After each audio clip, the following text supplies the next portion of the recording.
Nasusulat hindi lamang sa tinapay na bubuhay ang tao, kundi sa bawat salita na nanggagaling sa bibig ng Diyos. Kayo po ay nakatunghay sa serye ng Paano Mamuhay ng Biblikal at Praktikal sa Panahon ng Kawalang Katiyakan. Ating pong i-recite ang sumasampalataya. Sumasampalataya ako sa Diyos Amang makapangyarihan sa lahat, lumanang ng langit at lupa, at kay Hesukristo na anak niya, Panginoon natin, na sa hiwaga ng Espiritu Santo, ipinanganak ng Birhing Maria, nagdamdam ng hirap sa kahatulan ni Poncio Pilato, ipinako sa krus, namatay at nilibing sa ikatlong araw at nabuhay sa mga patay.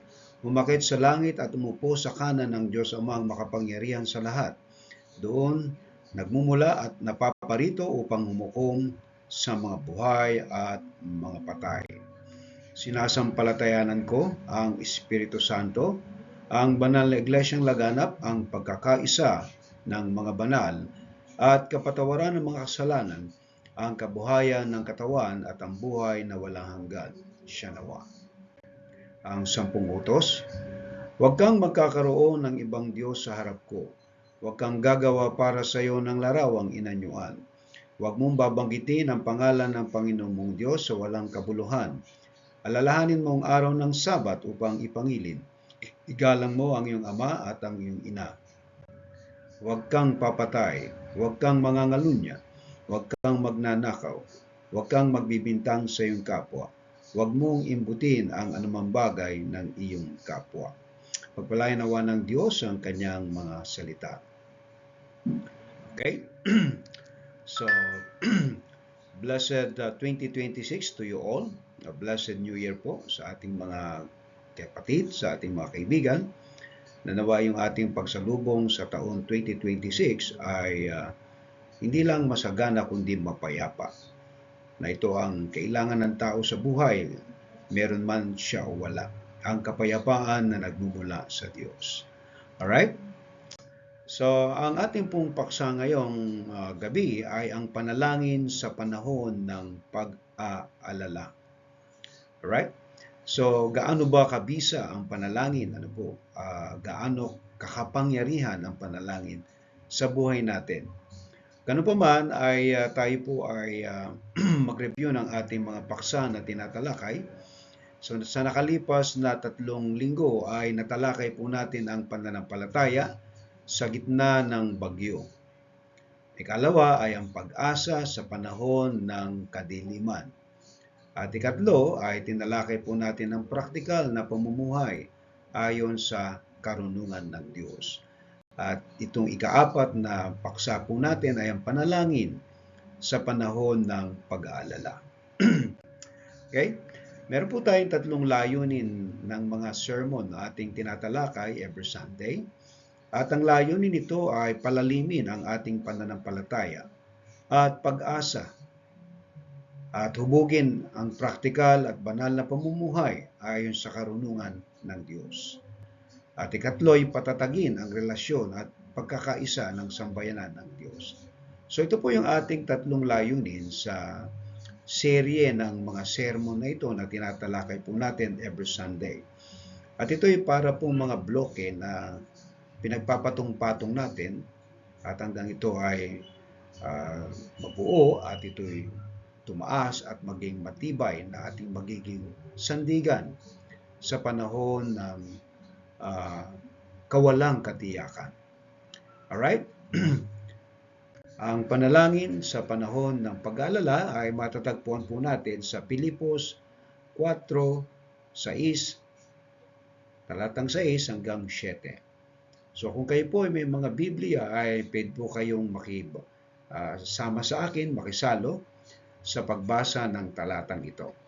Alright?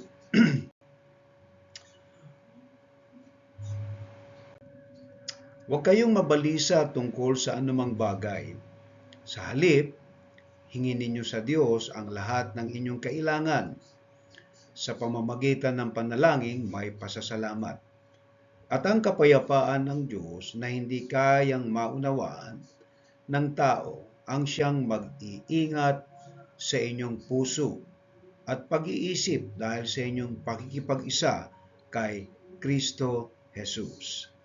Pagpalain nawa ng Diyos ang pagkabasa ng kanyang mga salita. Halina't dumulog po tayo sa panalangin at hilingin natin sa Panginoon na ipaunawa sa atin ang kanyang mensahe na dadalhin sa atin sa gabing ito. Let us pray. Dakilan naming Diyos, nagpapasalamat po kami sa iyo sa gabing ito, Panginoon, ng aming pananambahan. Bagamat ang aming pagitan ay malalayo, subalit kami, Panginoon, ay magkakasama na nagkakaisa sa iyong Espiritu, sa iyong harapan, Panginoon, na sumasamba sa Espiritu at katotohanan. Aming dalangin, Panginoon, ang aming mga kapatid na nakatunghay sa gabing ito ay iyo pong mapagpala. Nawa ang kapayapaan mo ang dumaloy sa kanila, Panginoon, sa kabila ng mga kabagabagan, mga suliranin, mga hamon sa buhay, ay kanilang malampasan, sapagkat meron kaming lunas at meron kaming paraan kung paano kami magiging payapa sa panahon ng kabagabagan at kawalang katiyakan. Kaya salamat po, O Diyos, sa gabi ito. Aming hinihiling sa iyo ang pagsama mo sa amin sa ngalan ni Kristo Jesus. Amen. Alright? So, balikan po natin itong ating teksto. Ano po? Ito po ay liham ni Apostol Pablo sa mga taga-Pilipos. At isa po sa mga bagay na layunin niya dito ay yung kanyang pagpapasalamat sapagkat ito pong mga taga-Pilipos ay napaka-generous na mga mananampalataya. Alright? Ito pong Pilipos ay ito po ay colony o tinatawag nating kolonya ng mga Romano. At ang kanilang kultura ay para ding silang nasa Roma. Na ibig sabihin ay yung kanilang way of life ay parang mga Romano. Sapagkat ito ay karamihan dito sa lugar na to ay mga veterano nung panahon po ng digmaan ni Mark Antony na itong kanyang mga veterano ito ay binigyan ng mga lupa at doon sa Pilipos sila nanirahan. So tinawag po ang lupaing ito ang Pilipos na Augusta Julia Philippensis. Okay? Na ito po ay isang kolonya ng Romano na kung saan ang kanilang kultura, ang kanilang batas ay parang nasa Roma at ang kanilang mga pag-uugali gayon din. So bagamat may mga Hudyo at mga Griego rin nakatira dito, pero ang kanilang kultura ay Romano. Ganun pa man, ay nagpapasalamat si Pablo sapagkat sila po ay napaka-generous sa kanilang pagkakaloob. At nang si Epaphroditus ay makarating sa Roma para ibagay yung kanilang mga kaloob, kanilang mga tulong kay Pablo, ay nagpasalamat siya. At dito sa talatang ito ay bahagi lamang to ng laman ng kanyang liham sa mga taga-Pilipos. Ano po? At ito yung isa po sa mga magiging pagkukunan po natin ng aral na maipapamuhay po natin mula kay Apostol Pablo. Manawa pa ibalikan po natin talata. Ang sabi niya ay huwag kayong mabalisa. Okay, sino po yung kanyang sinasabihan? Walang iba kundi yung mga taga-Pilipos. Ano po? Ito po isang negatibo na pagbabawal. Huwag kayong mabalisa. Ibig sabihin, huwag kayong mag-alala. Huwag kayong magulihimayahanan. Saan? Tungkol sa anumang bagay. Dito po sa anumang bagay ay nasasakop dito ang lahat ng aspeto ng ating buhay sa ating mga pangangailangan mula ulo hanggang talampakan. Alright? At ito ay negatibo na nagbabawal na huwag mabalisa. Sa halip, ano ang pwedeng gawin? Hingin ninyo sa Diyos ang lahat ng inyong kailangan. Sa pamamagitan ng panalangin, may pasasalamat. So sa halip na tayo daw ay mabalisa, bagkus ay manalangin o humingi. Okay? humingi tayo sa pamamagitan ng palang may pasasalamat.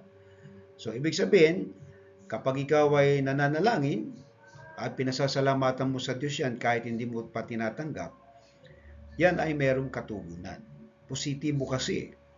Sa halip na mag-alala ka, so panalangin ngayon yung gagawin mo. At ito ang mga paraan kung paano tayo nagkakaroon ng kapayapaan. At ito rin ang aking ginagamit sa buhay kapag ako ay may mga matitinding suliranin. Ito man ay mga pinanses o pinansyal, ito man ay mga kalalagayan o relasyon o mga bagay na hindi natin makontrol. So yung pananalangin may pasasalamat. Yan po ang dapat natin gawin sa halip na mag-alala sapagkat itinuro na din ni Kristo na ang pag-alala ay walang nagagawa sa ating buhay. Kaya ang pwede natin gawin ay manalangin. Sa verse 7, at ang kapayapaan ng Diyos na hindi kayang maunawaan ng tao, ang siyang mag-iingat sa inyong puso at pag-iisip. Dahil sa inyong pakikipag-isa kay Kristo Jesus. So, ito daw kapayapaan na ito na hindi kayang maunawa ng tao. Ito yung nag-iingat sa ating puso't isipan kasi kapag ang puso't isipan natin ay nabulabog na ng mga sandamakmak na problema sa buhay at hindi natin kayang dalhin, ay nakagagawa tayo ng mga hindi karapat-dapat. Pero kung tayo'y payapa ang isipan, ay relax lang tayo sapagkat alam natin na ang Diyos na ating hinihingan ay tumutugon sa ating mga panalangin. Naniniwala ba kayo na kahit sa mga utang ang Diyos ay tumutugon? Mga kapatid, ang Diyos ay napakabuti. Kahit saang anggulo mo tingnan, kahit saang aspeto ng buhay mo tingnan, hindi lamang pangsimbahan ang Diyos sa tuwing Sunday lang. Ang Diyos ay sa lahat ng uri, sa lahat ng bagay na kaugnay sa ating buhay. Pagpapamilya, pagninegosyo, pagtatrabaho, pangangarap, lahat ng yan. Kapag ikaw ay may kapayapaan, tama ang gagawin mo sapagkat naroon ang dahilan dahil sa pakikipag-isa natin kay Kristo. Kaya si Kristo ang dahilan kung bakit tayo may kapayapaan. Amen po. So ang tanong, ikaw ba'y mapayapa? Dahil kung hindi ka mapayapa ang buhay at ikaw ay maraming alalahanin, marami kang bagay na gagawin na hindi tama.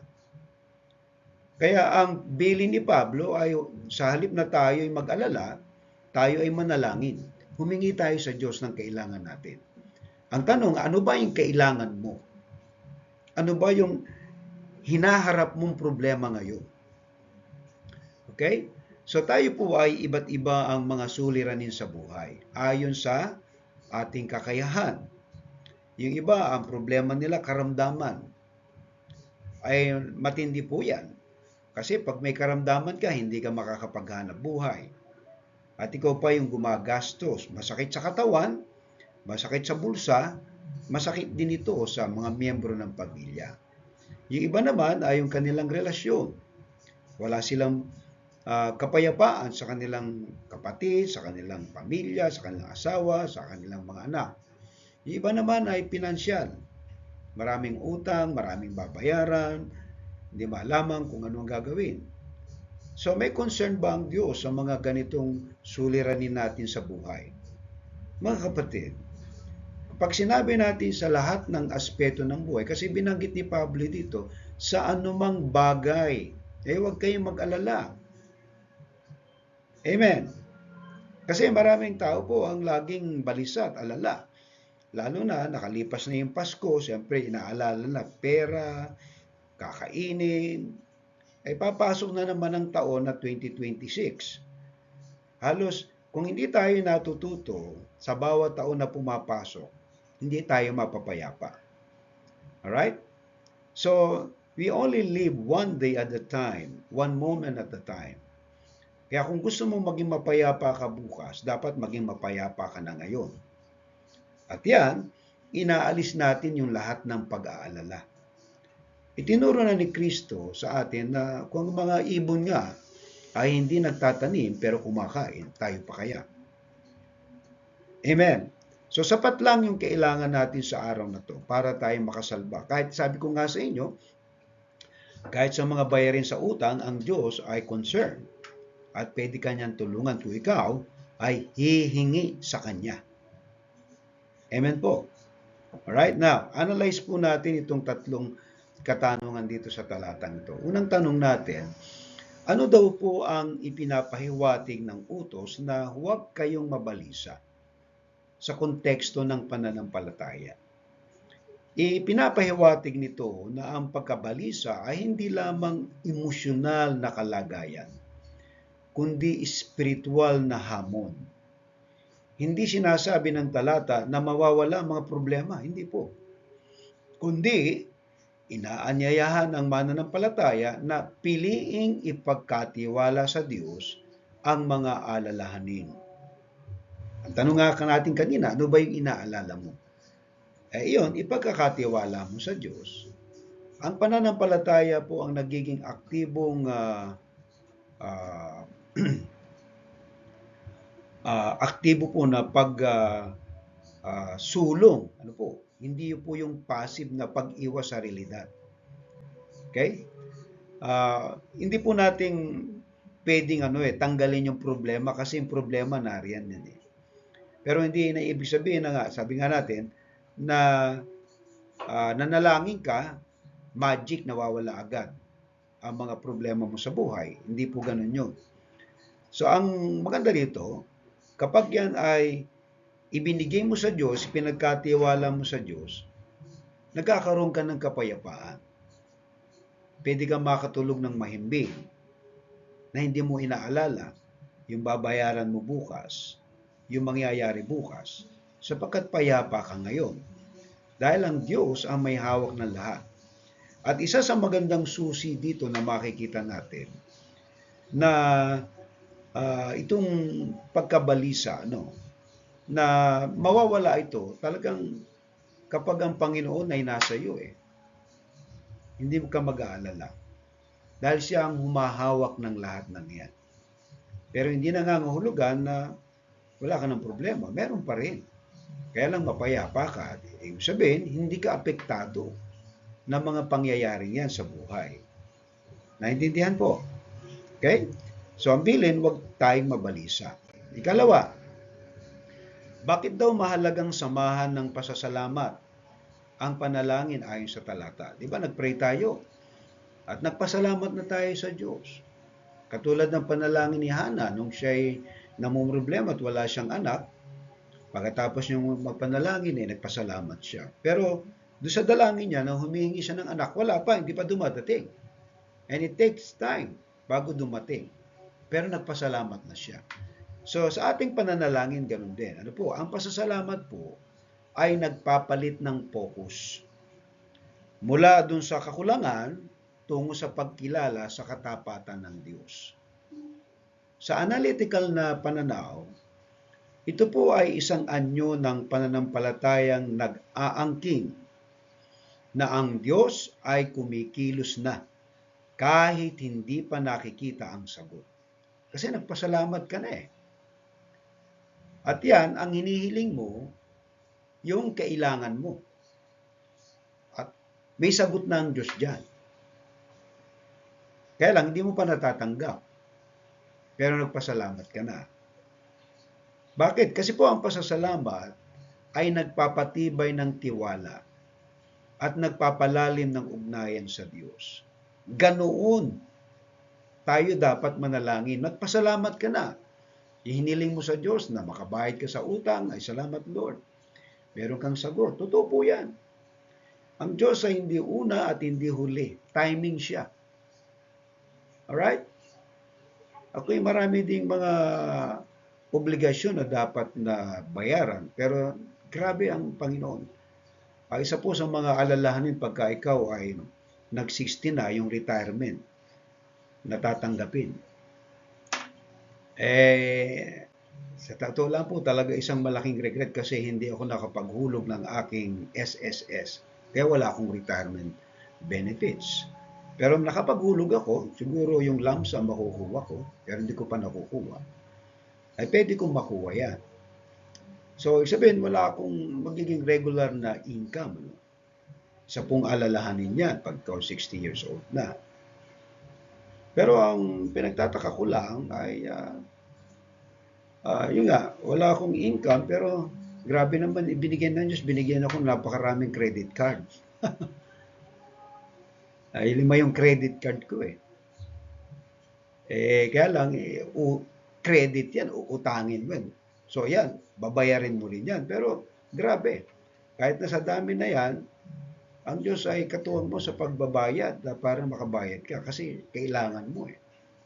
So yan ngayon ang aking salvation, yung survival sa araw-araw. Wala naman akong regular na income unless yung ating support na binibigay sa akin ng ating sponsor. Isa po lang yan. At kung ako naman na-invite na mag-speak, ayun, nakakaroon tayo ng love gift. Pero so far, ngayon, hindi po tayo nakakapag-speak unless na may mag-invite sa akin. And then sa church, kaawa ng Diyos, nakakakuha tayo ng kahit papaano, konting tulong sa simbahan. So yun lang po ang aking masasabi, no?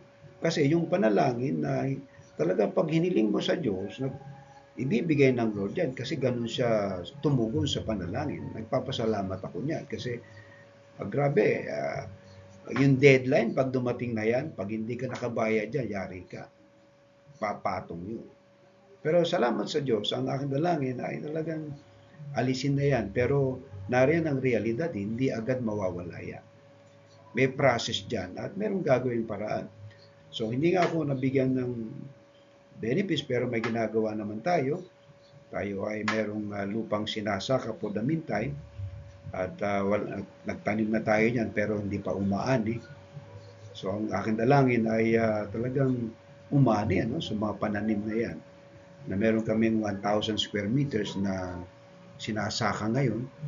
So yun ang ginagawa ko para magkaroon at least ng kumbaga yung mga cash crop na pwedeng pakinabang, yung okra, pechay, talbos ng kamote, yan, mga bagay na yan. So yan, mga cash crop yan, in a few months lang, mga 1.5 months, pwede ka nang pumuti dyan. So ganon ang provision ng Lord, different way. At iba rin yung problema na meron tayo o meron kayo. Okay? Na, katlo, ano po yung kahulugan ng kapayapaan ng Diyos na hindi kayang maunawaan ng tao? At paano ito nag-iingat sa puso at pag-iisip? Yan. Yung kapayapaang ito ay hindi bunga ng logical na solusyon, kundi ng relasyon kay Kristo. Kaya ito yung maganda pagka meron kang relasyon kay Kristo, may kapayapaan ka. Analytical na makikita na ang pag-iingat ay may parehong emosyonal at kognitibong aspeto. Pag sinabi natin kognitibo, yung sa isip, yung damdamin, yung pakiramdam. Pinoprotektahan nito ang damdamin mo laban sa takot at ang isipan laban sa negatibong pag-iisip. Kaya hindi ka mag-iisip ng negatibo kapag yung kapayapaan niya ay nasa iyo. Naintindihan niyo po? Ito po ay kapayapaang nagmumula sa pakikipag-isa kay Kristo. Hindi sa kawalan ng problema. Hindi po mawawalan problema. Pero iniingatan ka ng kapayapaang ito dahil sa iyong pakikipag-isa kay Kristo. Kaya kung gusto mo mapaging payapa ang buhay mo, ay dapat meron kang relasyon kay Kristo. At yung damdamin mo, protektado yan. Hindi ka madidisappoint sa buhay. Hindi ka mawawalan ng pag-asa. Ang isip mo positibo lagi na merong magagawa ang Diyos sa iyong mga pangangailangan. Amen po. Kasi wala tayong seguridad sa mundo Ang pinakasiguridad lang natin ay na kay Kristo. Alright? Now, ito yung ating paksa ngayon. At ito ay mga practical na ating magagamit sa pang-araw-araw na buhay. Yung panalangin sa panahon ng pag-aalala. Ngayon, kanina nagtanong tayo, ano ba yung inaalala natin? Basic na basic yung ating mga pangangailangan. Pera, kauna-unahan na. Gastusin, di ba? Lalo na sa panahon natin ngayon, ano? Marami tayong inaalala na babayaran sa ilaw, sa tubig, sa bayarin, pag-aaral ng mga anak, pamasahe. So, lahat yan, basic yan. So ngayon, ano magiging papel ng panalangin sa ating mga inaalala? Alam niyo mga kapatid, ito yung sikreto na pwede dapat niyong matandaan. Yung kailangan mo sa araw na to, yun ang dapat mong alalahanin. Nabubuhay ka lang ngayon sa araw na to. Yung bukas, hindi mo hawak yan. Kaya huwag mo nang aalalahanin yung bukas. Pero hindi ibig sabihin na wala kang plano bukas. Alright? Ang ibig lamang sabihin ay huwag mong i-advance ang alalahanin mo. Yung problema mo bukas, pambukas yan. Yung problema mo ngayon, ito yung alalahanin mo na dapat mong idalangin, idulog sa Diyos. Kasi yung bukas, hindi pa dumadating eh. Anong malay mo kung magdilubyo na bukas? Anong malay mo kung buhay ka pa bukas? Anong malay mo kung anong mangyari bukas? So walang nakatitiyak sa bukas. Ang katiyakan lang natin ngayon, yung araw na to ay kasama natin si Kristo sa buhay na ito. Kaya hindi tayo dapat nag-aalala. Amen. Naiintindihan po. So kaya ito yung ating panalangin na gagawin sa panahon ng pag-aalala. Kaya ang tanong, ano ba ang dapat mong gawin? Are you ready? Kapag ikaw may problema sa buhay, mga suliranin, alalahanin, hindi ko alam kung ano ang matinding problema mo sa buhay. Pero basically, alam na alam ko yan. Pangangailangan. Pera, number 1. Okay? Yung mga kasunod na relasyon, halos sekundaryo na lang sa inyo yan. Kasi ang iniisip mo, yung ilalaman mo sa tiyan mo. Pero maliwanag ang sinabi ng ating Panginoong Jesucristo. Yung mga ibon nga, hindi nagtatanim pero kumakain na araw-araw. Tinan yung logic. Hindi sila nagtatanim pero kumakain sila. Eh sino nagpapakain sa kanila? Ay ang Diyos na nasa langit. Kayo pa kaya? Napakaliit ng inyong pananampalataya. Kaya tayo nabubuhay lang sa pananampalataya kasi yun ang kailangan natin na gawin. Para hindi tayo nabubulabog sa buhay. Alam nyo, yung mga nag-aalala, hindi tumatanda yan. Bakit? Eh kasi maagang namamatay sa problema. Alright? Ngayon, ito yung gagawin natin number 1. Anong dapat mong gawin? Gawing unang tugon ang panalangin, hindi ang pag-aalala. Ito yung number 1. Na kapag meron kang problema, alalahanin, ipanalangin mo sa Diyos yan. Sa tuwing may bumabagabag, ano yung bumabagabag? Pera. Tama? Trabaho. Kalusugan.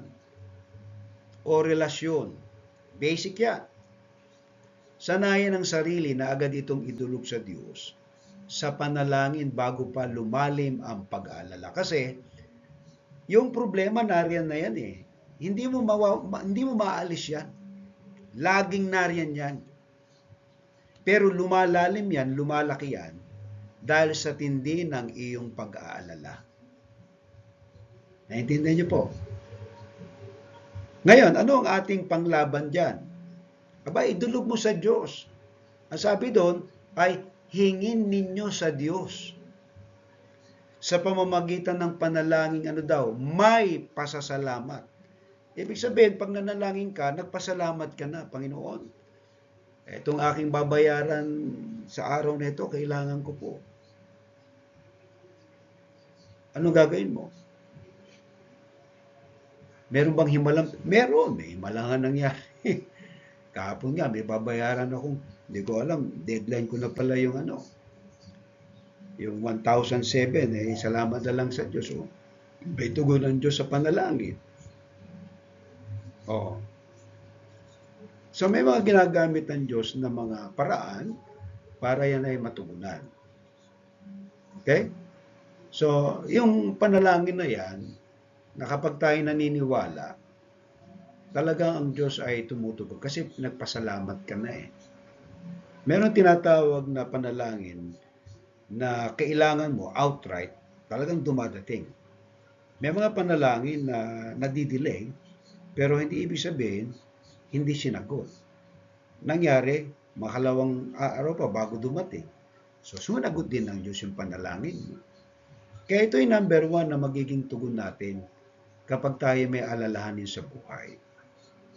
Tandaan niyo po bumabagabag yung pera, wala kang pera kasi may mga obligasyon ka. Trabaho, wala kang pagkakakitaan. Isa naging problema ko rin yan. Paano kaya kung magkakaroon ng income? Alright? Kalusugan. So, daming problema ng tao mula ulo hanggang talampakan. Pero ang Diyos ay napakabuti. Yung hihingi ka sa iyong Ama na nasa langit at nagpapasalamat ka, tandaan mo, darating yan. Amen. Okay, ikalawa, pag nanalangin ka, dapat tiyak ang mga hinihiling mo sa Diyos. Ano ba yung kailangan mo? Kailangan ko ng pambayad sa utang. O yan, tiyak yan, definite na prayer yan. So, meron ibibigay ang Diyos yan kasi kailangan mo eh. Alright?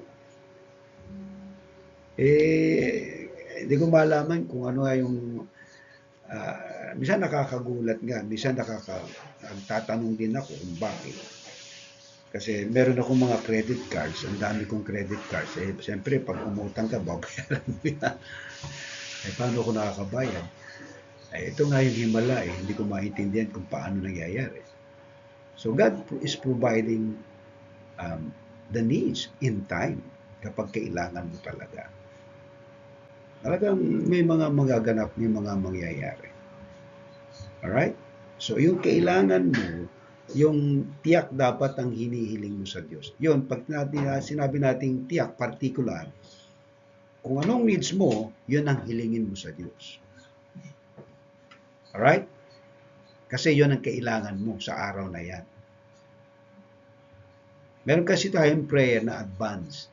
Hindi pa naman natin kailangan, pinagpe-pray na natin. Pero yung kailangan mo, na tiyak sa araw na to, yun ang hilingin mo, magpasalamat ka sa Diyos. Ewan ko lang kung walang himala. Naintindihan niyo po? Okay?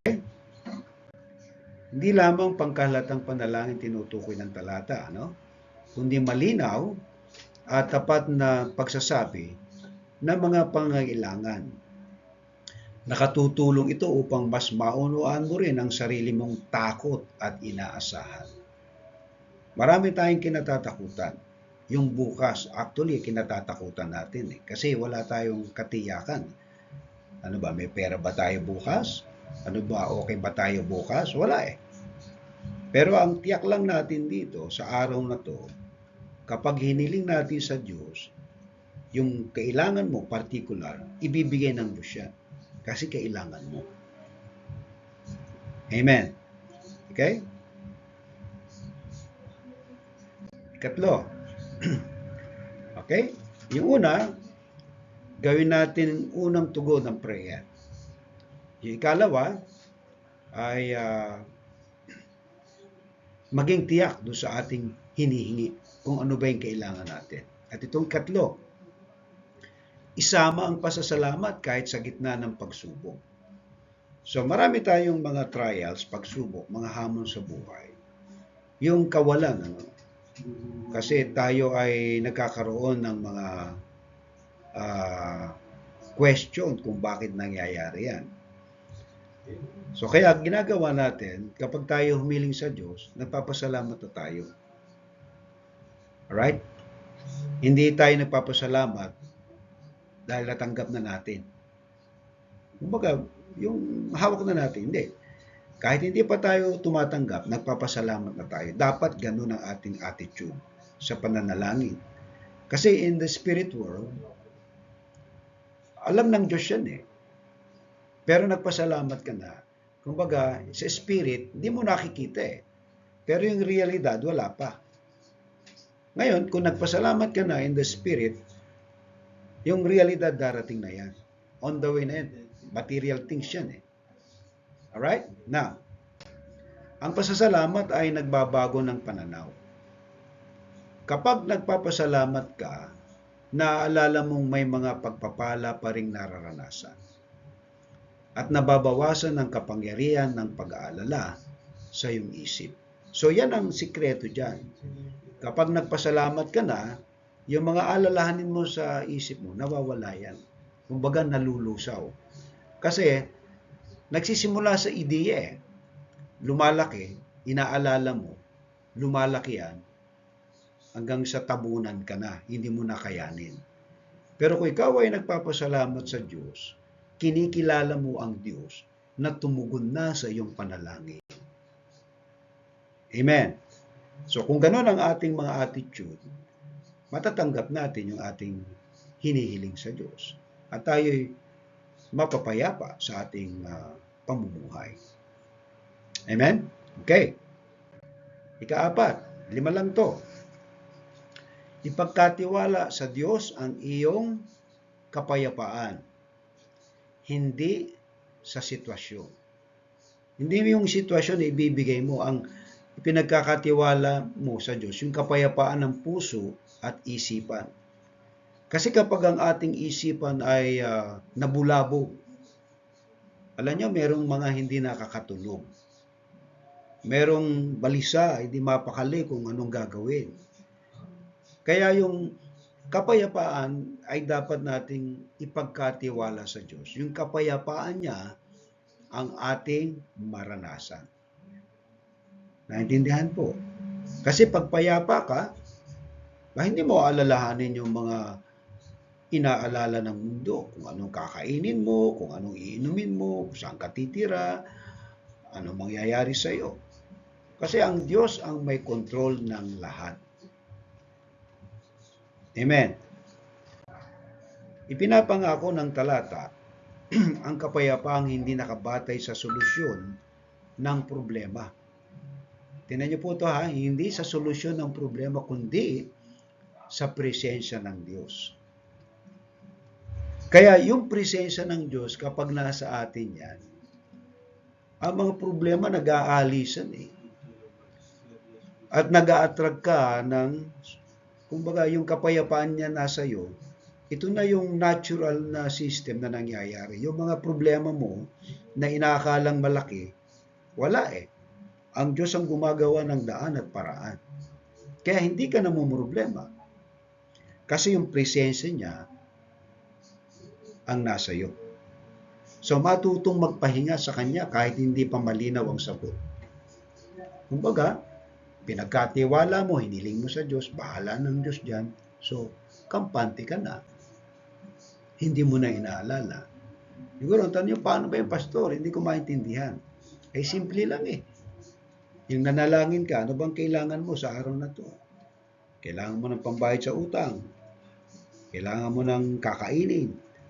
O mga practical yan, mga material na bagay na kailangan natin. Ang Diyos naman tapat sa kanyang pangako Kapag humingi ka sa kanya, specific, ibibigay niya sa iyo kasi kailangan mo.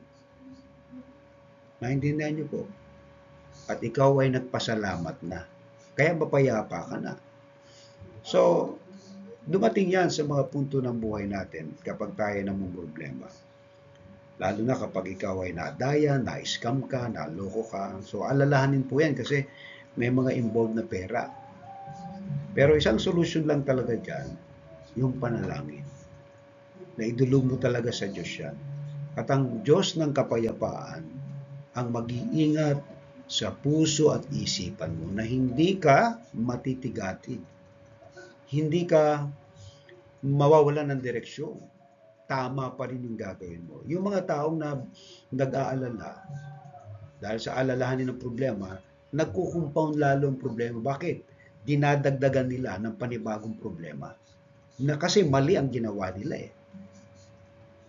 Pero kung ito ay ipinagkatiwala mo sa Diyos, doon ka nagkakaroon ng kapayapaan.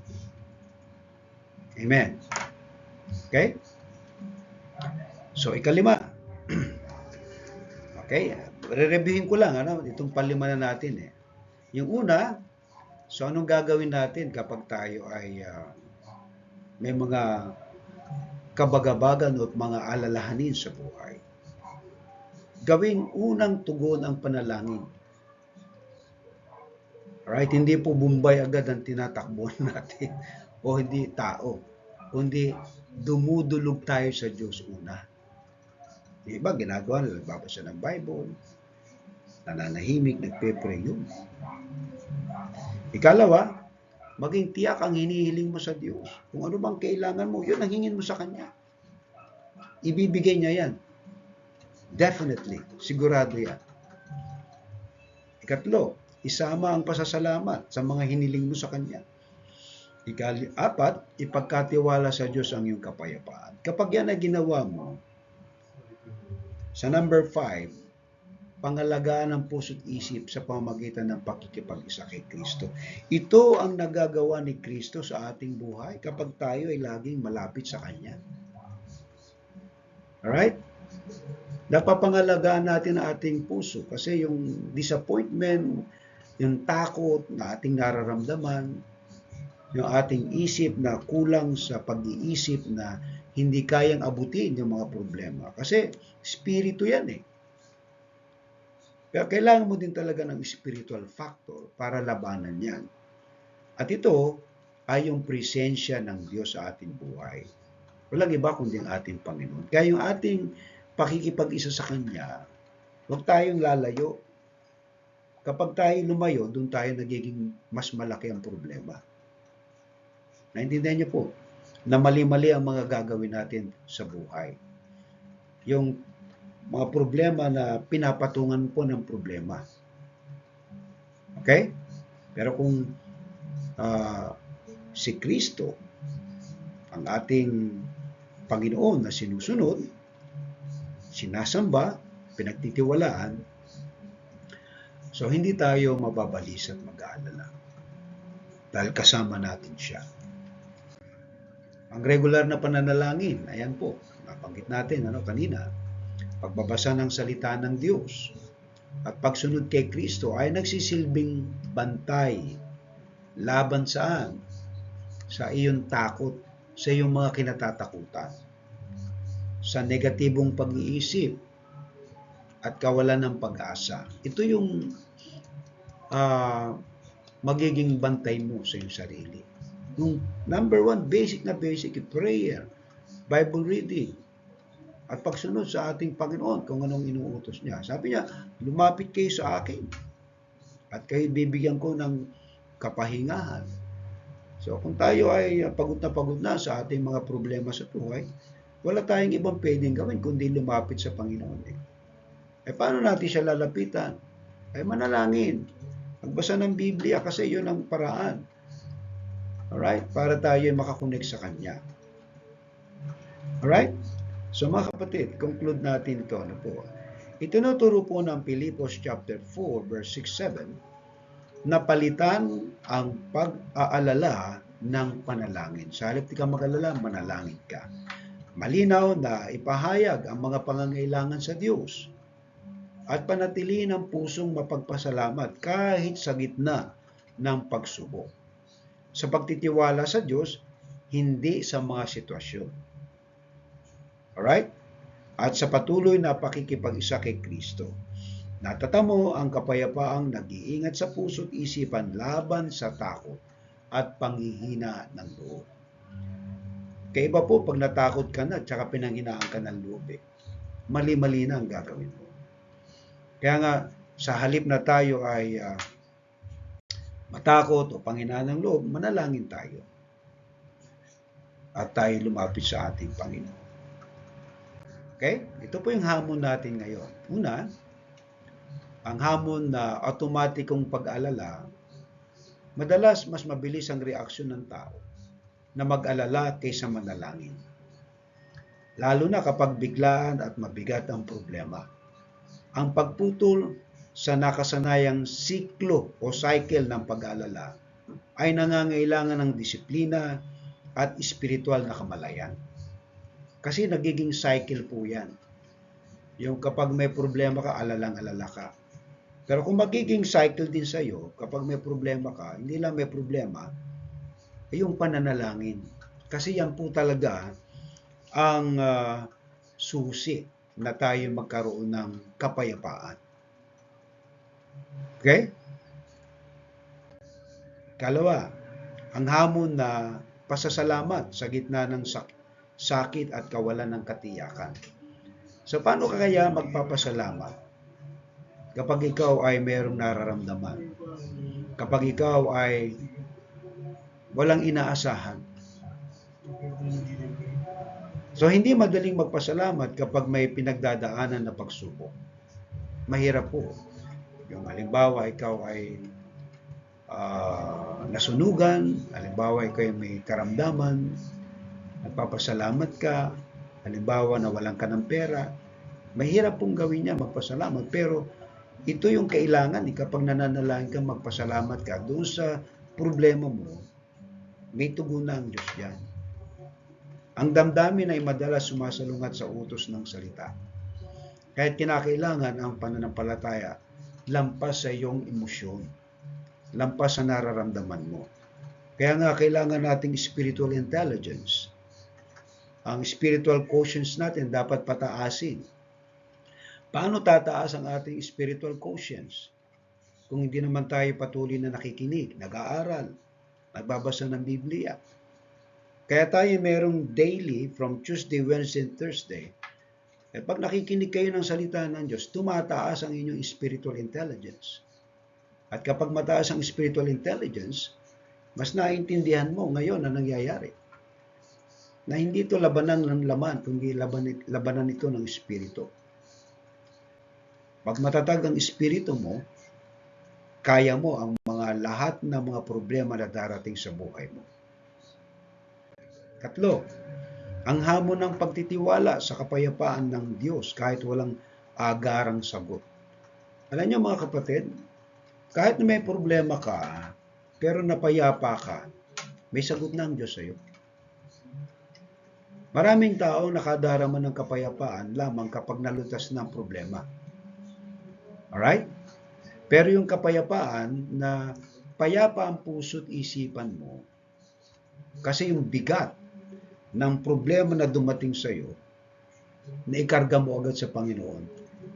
Kumbaga siya ang nag-aalis niyan. Kaya payapa ka. Pero yung problema ba nawala? Naroon pa rin. Pero yung kapayapaan, meron ka.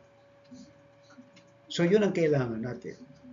And then, uti-uti yan, nagkakaroon ng mga changes. Kasi ang Panginoon ang kumikilos.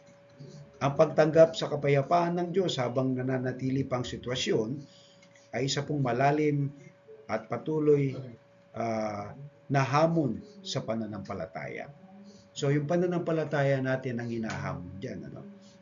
Kasi, kumbaga nga, sa dami, ang laki ng babayaran mo, so, naroon pa rin may utang ka pa rin. Pero yung payapa ang puso't isipan mo, kakaiba yun. Kasi yung utang nariyan hindi mawawala yan unless na bayaran mo. Pero maganda, napayapa ka. Yung mga tao nababaliw dahil sa problema. Kasi hindi nila alam ang gagawin. Hindi mo kayang i-resolve yan. Siyempre, ang pagkukunan mo. Pero merong Diyos na makapangyarihan na pwedeng tumulong sa iyo sa mga suliranin mo sa buhay. Kaya, napakahalaga na ang salita ng Diyos ay lagi nating nababasa, napag-aaralan at napapakinggan. Ito ang tumutulong sa atin na tumatag ang lumalim ang ating pananampalataya. Kaya kapag kayo nakikinig ng salita ng Diyos, lumalalim ang inyong pananampalataya. At yung mga problema ay Kumbaga, maliit na lang yan. At ang Diyos pa rin ang gumagawa ng tulong sa atin. Amen. Sana meron tayong natutunan. At ito po yung ating dapat gawin, ano? Na ating napakinggan na to. Huwag kayong mabalisa tungkol sa anumang bagay. Sa halip, hingin niyo sa Diyos ang lahat ng inyong, kailangan sa pamamagitan ng panalangin may pasasalamat. At ang kapayapaan ng Diyos na hindi kayang maunawaan ng tao, ang siyang mag-iingat sa inyong puso at pag-iisip dahil sa inyong pakikipag-isa kay Kristo Jesus. Sana ay napagpala po tayo ng mensahe ngayong gabi. At kung kayo po ay napagpala, pwede po kayo magbigay ng inyong mga kaloob tayo sa offering natin. Nakakare po sa ating kapatid na Merlinda. Alright, tayo po yung manalangin. At itong ating pagsalubong sa bagong taon, nanawa ang ating mga puso't damdamin ay isipan ay manatiling nakapokus kay Kristo. Ang kailangan natin ay yung presensya ng Diyos sa ating buhay sa araw-araw. At ang mga problemang yan, mag-aalisa. Let us pray. Dakilang Diyos, salamat po sa iyo sa gabi ito. Aming dalangin ang ipong patuloy na pagkilos sa aming mga kapatid. Nanawa, Panginoon, ay samahan po sila at patuloy na magtiwala. Ang mga hakbangin na aming nabanggit, Panginoon, gawing una ang panalangin, maging tiyak sa aming hinihiling, isama ang pasasalamat, at ipagkatiwala sa iyo ang kapayapaan at pangalagaan ng puso't isipan. Lahat ng ito yung mga hakbang na pwede namin gawin upang makamtan namin, Panginoon, ang kapayapaan nagmumula sa iyo. Aking dinadalangin, O Diyos, pagpalain po ang aming mga kapatid at ikaw po, Panginoon, ang mag-iingat sa kanilang mga puso't isipan na sila ay hindi mabagabag ng mga alalahanin sa buhay. Ito po ang aming dalangin sa ngalan ni Kristo Jesus. Amen. Alright? So sa ating pong pangwakas ng panalangin at bendisyon, ay actually panalangin po natin ang ating pong sponsor, ano po. Ganun din naman ang ating mga scholars at yung ating church, ano po. This coming third Sunday ng January, let's pray for our Thanksgiving, ano po, Sunday. Kasama na dyan yung ating communion service, ating pagpapasalamat sa Lord sa Christmas and New Year, everything. So kaya itong darating na ating sama-samang pagsamba sa third Sunday ng January, 3 p.m., pag-pray po natin yung venue na magamit natin yung Jesus Cares, ano po, sa darating na mga linggo. Alright? So, sa pangwakas sa panalangin, awitin po natin ating doxology. Praise God from whom all blessings flow. Praise Him, all creatures here below. Praise Him above, ye heavenly hosts. Praise Father, Son, and Holy Ghost. Amen. Pagpalain ka nawa at ingatan ni Yahweh. Kabagan ka nawa at subaybayan ni Yahweh. Lingapin ka nawa at bigyan ng kapayapaan ni Yahweh. Tatlo pong amen. Amen. Amen. Amen. Magandang gabi sa inyong lahat. Umayo po kayong mapayapa at handa ng Diyos sa kinabukasan at magkita-kita po tayo sa susunod na linggo. God bless you po. Alright?